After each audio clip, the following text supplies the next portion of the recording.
Om Swastiastu. Perkenalkan, nama saya Niputu Apriliani Puspita Dewi, nomor absen 32 dari kelas 10 IPS 3. Dalam video ini saya ingin menyampaikan argumen saya mengenai beberapa permasalahan dari materi bab 1 kelas 10 PPKN. Yang pertama, mengenai dampak positif dan negatif otonomi daerah.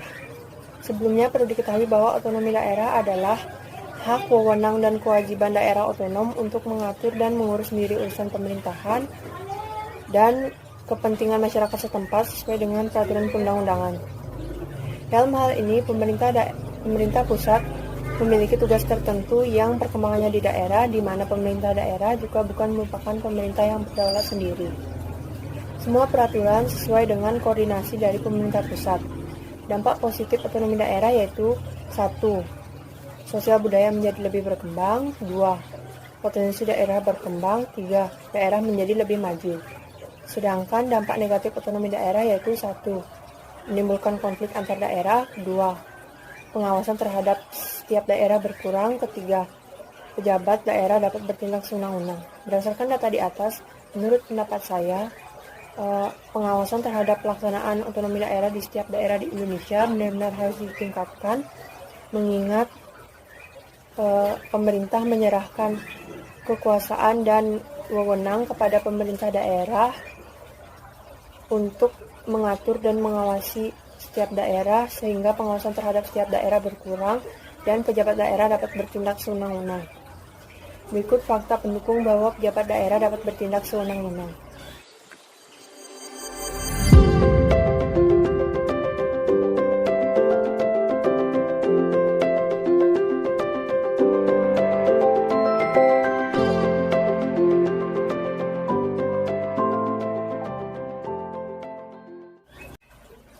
Yang kedua, mengenai reshuffle kabinet sebagai suatu politik sensasional dan kegagalan hak prerogatif presiden dalam memilih para menteri.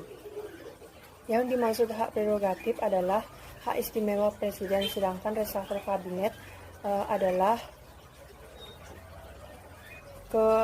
penggantian dalam anggota-anggota pemerintahan yang diputuskan oleh pemerintah pusat atau presiden. Reshuffle kabinet terjadi ketika pemimpin politik melakukan perombakan atau pergantian para menteri dalam sebuah pemerintahan. Akibat reshuffle kabinet yaitu ada menteri yang kehilangan posisi kerjanya, ada menteri yang mendapat tugas berbeda dari sebelumnya, dan ada menteri baru yang bergabung dalam kabinet. Menurut pendapat saya, Presiden Jokowi sebagai kepala pemerintah yang memiliki hak prerogatif dalam reshuffle kabinet, maka dalam pemilihannya sebaiknya diperketat sehingga ketika terpilih sebagai menteri, menteri tersebut dapat menjalankan tugasnya dengan maksimal sehingga tidak mengecewakan presiden dan rakyat. Berikut beberapa fakta yang disampaikan Bapak Jokowi bahwa menterinya tidak bekerja dengan maksimal.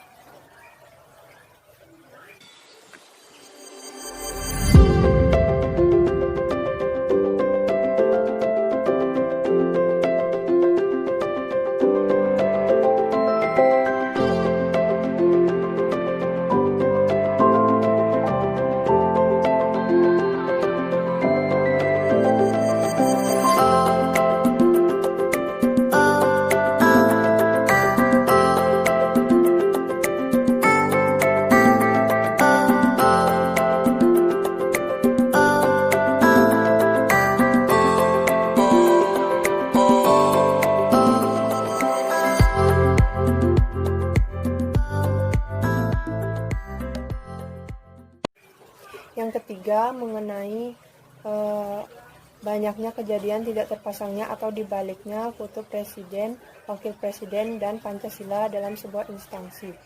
Kita sebagai warga negara Indonesia sudah tidak asing lagi dengan dipasangnya foto presiden, wakil presiden, dan Pancasila dalam suatu instansi seperti sekolah-sekolah dan perkantoran.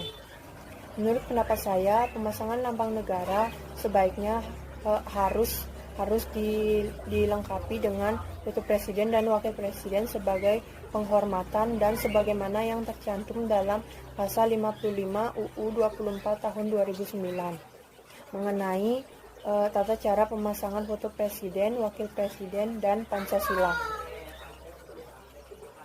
Berikut beberapa fakta mengenai dasar hukum pemasangan foto presiden, wakil presiden, dan Pancasila.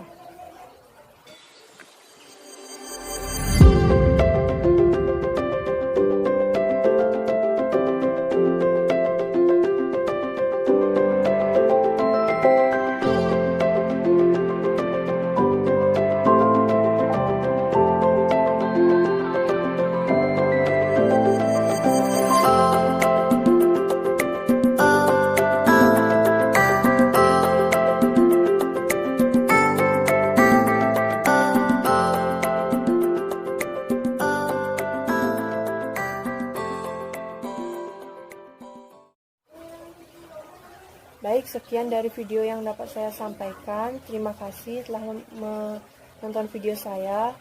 Saya haturkan Parama Santi.